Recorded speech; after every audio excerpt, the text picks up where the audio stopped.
Students, आज की video में हम mole fraction, molarity, molality and normality पर न्यूमेरिकल्स को कम से कम टाइम में कितनी जल्दी हम डिटरमाइन कर सकते हैं, उसके आंसर को हम कितनी जल्दी चेक कर सकते हैं। आज का वीडियो इसी बात पर डिपेंड है।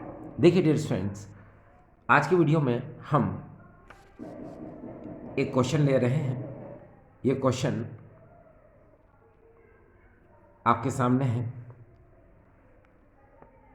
क्वेश्चन इस तरह से है, calculate molality, molarity, normality and mole fraction of potassium iodide if density of 20% W/W by mass. Aqueous solution of potassium iodide is 1.202 ग्राम पर मिलीलीटर। डियर स्टूडेंट्स, इस क्वेश्चन में देखिए आपको molality, molarity, normality and mole fraction ये सब determine करना है, और अभी आपको शॉर्ट में जितनी जल्दी हो सकता है ये क्वेश्चन के आंसर निकालना सिखाए जाएंगे, ताकि सबसे कम टाइम में आप ही इसका आंसर सबसे पहले निकालोगे। ठीक है, चलिए पहले हिंदी मीडियम स्टूडेंट्स के लिए देखिए, यदि द्रव्यमान के अनुसार 20% पोटेशियम आयोडाइड के जलीय विलयन का घनत्व 1.202 ग्राम पर मिलीलीटर है, तो इस विलयन की मोललता, मोलरता, नॉर्मलता एवं मोल प्रभाज ज्ञात करो। देखो डियर स्टूडेंट्स, सॉल्यूशन चैप्टर में मोलालिटी, मोलरिटी, मोल फ्रैक्शन पर डिपेंड एक न्यूमेरिकल आता ही है। ठीक है, चलिए अब हम एक काम करते हैं। देखिए, अगर आपको मोलालिटी सबसे पहले निकालना हो तो आपके पास ये फार्मूला है। देखिए, percentage into 1000 upon molecular mass into 100 minus percentage. अब देखिए, इस क्वेश्चन में आपको परसेंटेज कितना दिया था, ये देखिए, इस क्वेश्चन में आपको 20% W/W दिया था। W/W मीन्स द्रव्यमान के अनुसार बाय मास। ठीक है, तो देखिए आपको कुछ नहीं करना है। यहाँ पर ये जो 20% आपको दिया हुआ है ये पोटेशियम आयोडाइड का, ये आपको परसेंटेज यहाँ रखना है, यहाँ पर। ठीक है, इंटू 1000 है ही, अपॉन में मोलर मास पोटेशियम आयोडाइड का 166 होता है, वो आप यहाँ रख देंगे। फिर 100 माइनस जो भी परसेंटेज आपने यहाँ रखा था 20, वो आप यहाँ रख देंगे। तो इस तरह आपको इक्वेशन मिल जाएगा। अब देखिए क्या हुआ, यहाँ पर 100 में से जब 20 माइनस करोगे तो यहाँ 80 बचेगा।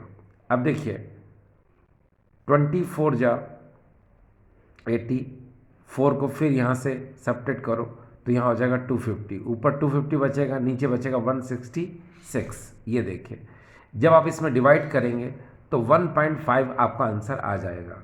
तो डियर यही है आपका आंसर, यानी कि मोलालिटी आपकी आ चुकी है। तो मोलालिटी आपकी 1.5 m आ चुकी है। अब डियर स्टूडेंट्स देखिए, मान लो आपको मोल फ्रैक्शन निकालना हो, मोल फ्रैक्शन ऑफ सॉल्यूट। सॉल्यूट में कोई सा भी सॉल्यूट आ सकता है। जैसे यहाँ पर हमको पोटेशियम आयोडाइड का मोल फ्रैक्शन निकालना था। ठीक है, तो मोल फ्रैक्शन ऑफ सॉल्यूट के लिए फार्मूला क्या होता है, small m upon 55.5 plus small m। यहाँ पर m जो है ये मोलालिटी है। क्या डियर स्टूडेंट्स, ये मोलालिटी है। अब देखिए, आपको अगर मोलालिटी पहले से ही पता है, ये पता है 1.5, ठीक है, तो आप मोल फ्रैक्शन ऑफ सॉल्यूट बहुत आसानी से निकाल सकते हो। बस आपको करना क्या है, इस स्मॉल m की जगह पर 1.5 आपको यहाँ रखना है, यहाँ पर और यहाँ पर रख दीजिए। तो देखिए अब हमको मिलेगा ये इक्वेशन। इसके बाद 55.5 में 1.5 ऐड कर दो तो यहाँ हो जाएगा 57। अब 1.5 में हम 57 का डिवाइड कर देंगे तो हमारे पास पोटेशियम आयोडाइड का मोल फ्रैक्शन, पोटेशियम आयोडाइड का मोल प्रभाज मिलेगा 0.0263। डियर यही आंसर है। आपको पता है इसके आंसर में कोई यूनिट नहीं आती है, क्यों? क्योंकि मोल फ्रैक्शन यूनिट लेस होता है, मोल प्रभाज की कोई इकाई नहीं होती है। तो डियर देखिए ये आंसर भी आ गया। अब हम निकालेंगे मोलारिटी। देखिए, मोलारिटी निकालने के लिए फार्मूला आपके पास है, पहले percentage into density into 10 upon molar mass. अब परसेंटेज 20 था, आपने रख दिया, डेंसिटी क्वेश्चन में दी हुई है, ये देखिए क्वेश्चन में दी है 1.202, ये देखिए 1.202 ग्राम पर मिलीलीटर। आपने डेंसिटी को क्या कर दिया डियर, यहाँ रख दिया इस फार्मूले में, डी की जगह पर आपने डेंसिटी को रख दिया। अब 10 ऐसा का ऐसे ही है, और मोलर मास पोटेशियम आयोडाइड का आपको पता है 166 होता है, आपने यहाँ रख दिया। ठीक है, अब इसको क्या करेंगे हम, जब इसको सिंपल करेंगे, ठीक है, तो इसका आंसर आएगा 1.44। ये देखिए इसकी मोलरिटी भी आ चुकी है। तो अभी तक आप 3 चीज़ें निकाल चुके हैं। देखिए कितने कम से कम टाइम में आपने वैल्यू निकाली है, 1.5 मोलैलिटी निकाल लिया आपने, मोललता, फिर आपने मोल फ्रैक्शन मोल प्रभाज निकाल लिया, फिर आपने देखिए मोलरिटी यानी मोलरता भी निकाल ली। अब हम नॉर्मलिटी को फाइंड करेंगे। देखिए नॉर्मलिटी के लिए फार्मूला है percentage into density into 10 upon equivalent wait. ठीक है, इक्विवेलेंट वेट मीन्स तुल्यांकी भार।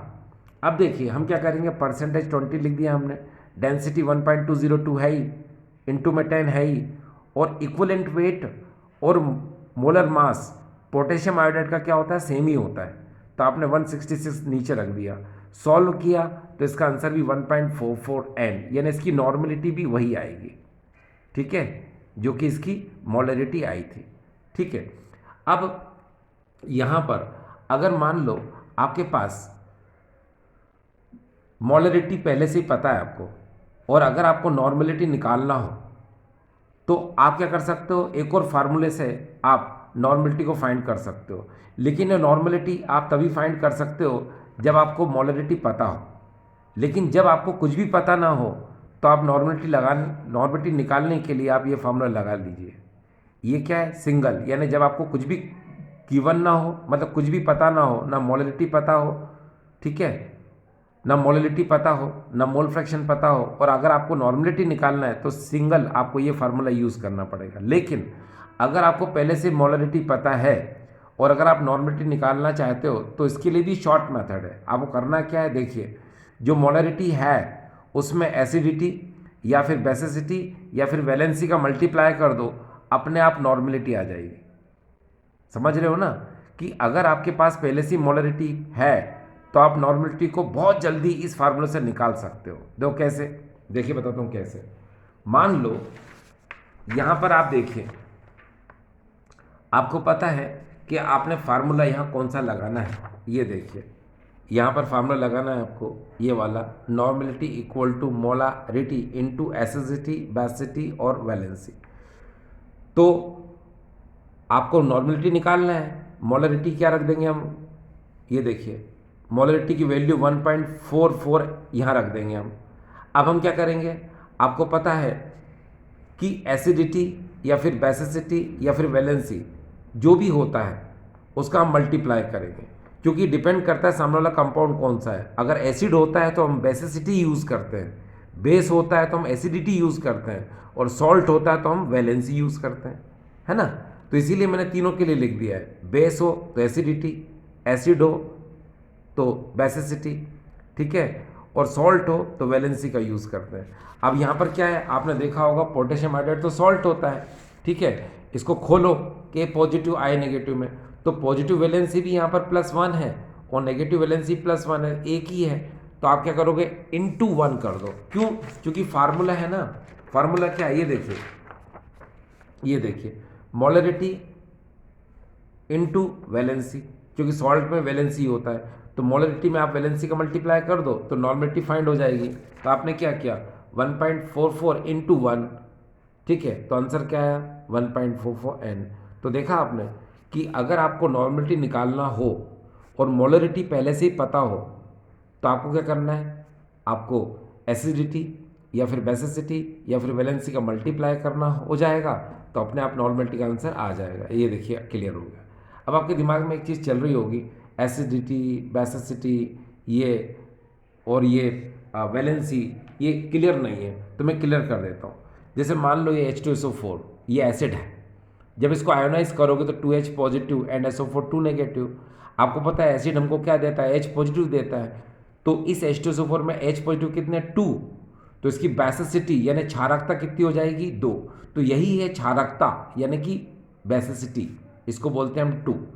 अगर मान लो NaOH बेस है यानी क्षार है खोलो इसको, आयोनाइज करो, Na पॉजिटिव OH नेगेटिव में, तो आपको पता है बेस हमको क्या देता है, हाइड्रोक्सिल आयन OH नेगेटिव देता है, तो OH नेगेटिव कितना 1 है, तो इसकी एसिडिटी क्या हो जाएगी 1 हो जाएगी।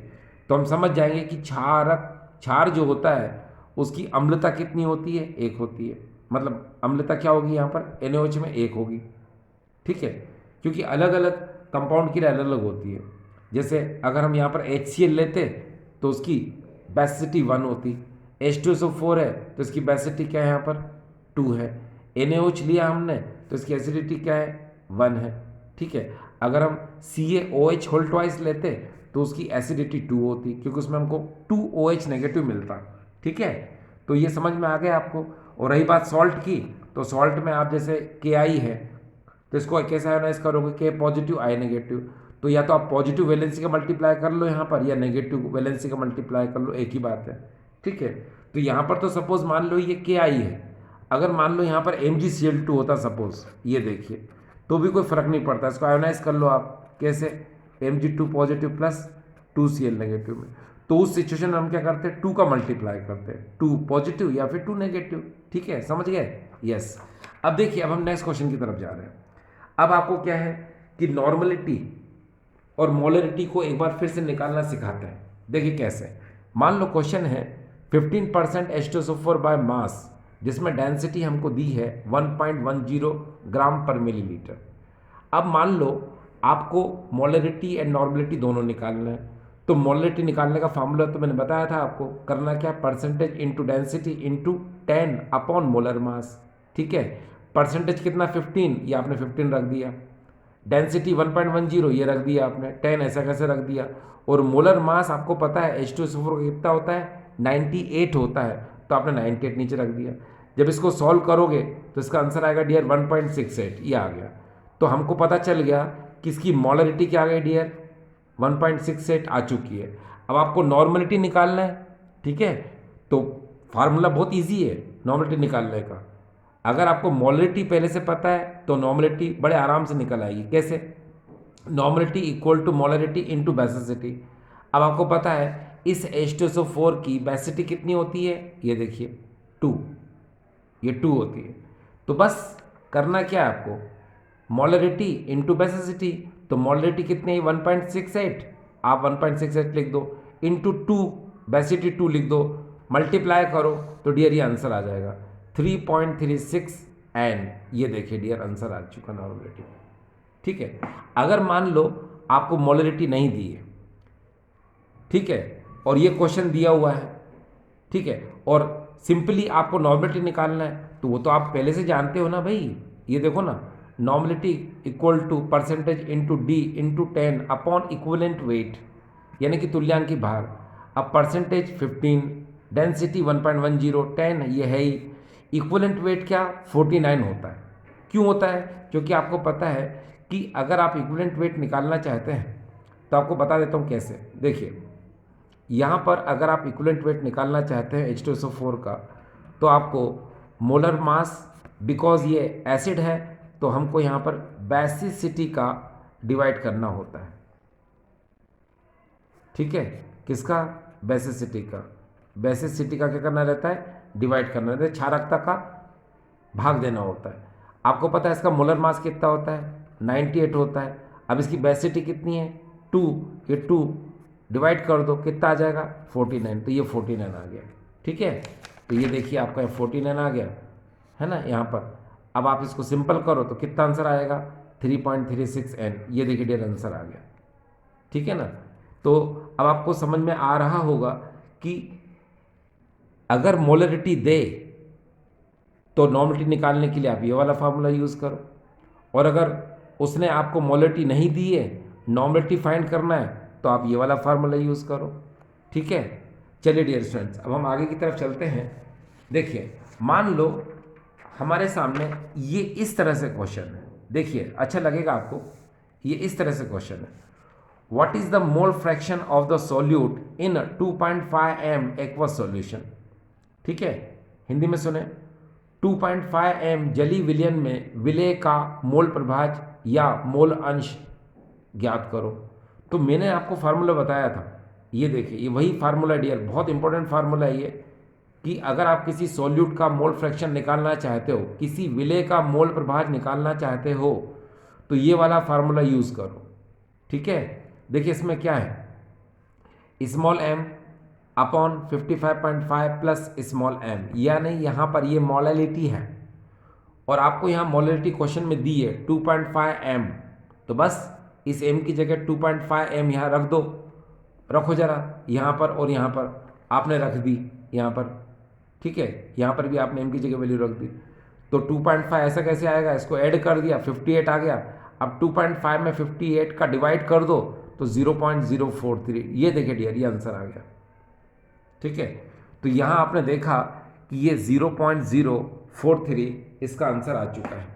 ठीक है, ये मोल फ्रैक्शन, ठीक है, ऑफ सॉल्यूट यानी कि विलेय का मोल प्रभाव जितना आ चुका है। और आप बहुत अच्छे से जानते हो कि अगर आपको सॉल्वेंट का मोल फ्रैक्शन निकालना हो, विलायक का मोल फ्रैक्शन निकालना हो, मोल प्रभाव निकालना हो, तो आप जानते ही हो, क्या जानते हो, the sum of mole fraction of solvent and solute always is 1, X A plus X B equal to क्या होता है, 1 होता है। तो आपको पता है ये सॉल्यूट का मोल फ्रैक्शन तो आप निकाल चुके हो, कितना 0.043, ये यहाँ रख दो, इसको आप उधर ले जाओ 1 के पास, तो एक्स ए यानी सॉल्वेंट का मोल फ्रैक्शन निकल आएगा, 1 में से इसको सब्ट्रैक्ट करो तो कितना आएगा 0.957। तो डियर देखा आपने, ये जो 0.957 जो आंसर आया है ये सॉल्वेंट का मोल फ्रैक्शन आया है, यानी कि विलायक का मोल प्रभाज आया है।